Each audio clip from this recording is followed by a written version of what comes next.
ছোট্ট শিশুরও পাথর হতে পারে, কিডনিতে পাথর হতে পারে। আমরা বলি যে আমাদের এই দেশটা নাতিশীতোষ্ণ, মানে বার্মা থেকে মধ্যপ্রাচ্য পর্যন্ত এই বেল্ট নাতিশীতোষ্ণ অঞ্চল বা ট্রপিক্যাল এরিয়া, এর মধ্যে পাথর তৈরি হওয়ার প্রবণতা বেশি।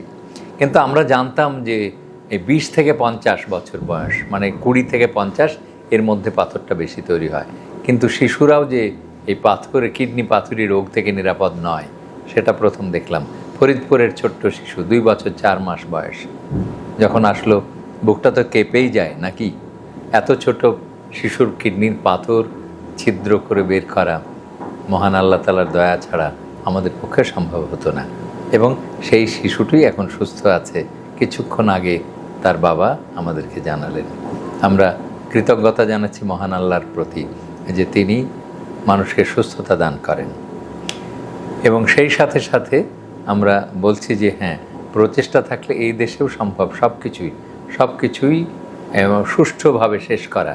আমাদের দেশের যেমন একসময় আচার্য প্রফুল্লচন্দ্র, জগদীশচন্দ্র বসু, এই যে বিখ্যাত বিজ্ঞানী তৈরি হয়েছে, এখনও কিন্তু তৈরি হচ্ছে, কিন্তু আমরা দেখছি না। এখনও ধানের উপরে, ক্ষেতের উপরে, পাটের উপরে বড় বড় বিজ্ঞানী গবেষণা করছে আমাদের দেশে। তেমনি একজন সাধারণ মানুষও সে বিমান বানানোর চেষ্টা করছে। তেমনি চিকিৎসা বিজ্ঞানেরও পিছিয়ে নাই।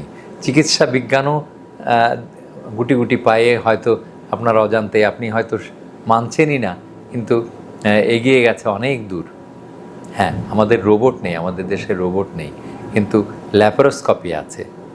আমাদের দেশে হয়তো মানে ফাস্টেস্ট রোবোটিক সার্জারি করার অহংকার নেই, কিন্তু একই অপারেশন ল্যাপারোস্কোপি বা ছিদ্রপথ দিয়ে করে দেওয়ার হচ্ছে আমাদের দেশে। কাজেই আমাদের দেশে এই ছোট্ট শিশুটির যে চিকিৎসা হয়েছে এবং মহান আল্লাহর দয়ায় খুবই, আর দেশে যদি হয় তাহলে কম খরচই বলতে হবে, কম খরচে চিকিৎসা সম্পন্ন হচ্ছে। এই জন্যে আবারও কৃতজ্ঞতা জানাচ্ছি মহান আল্লাহর প্রতি।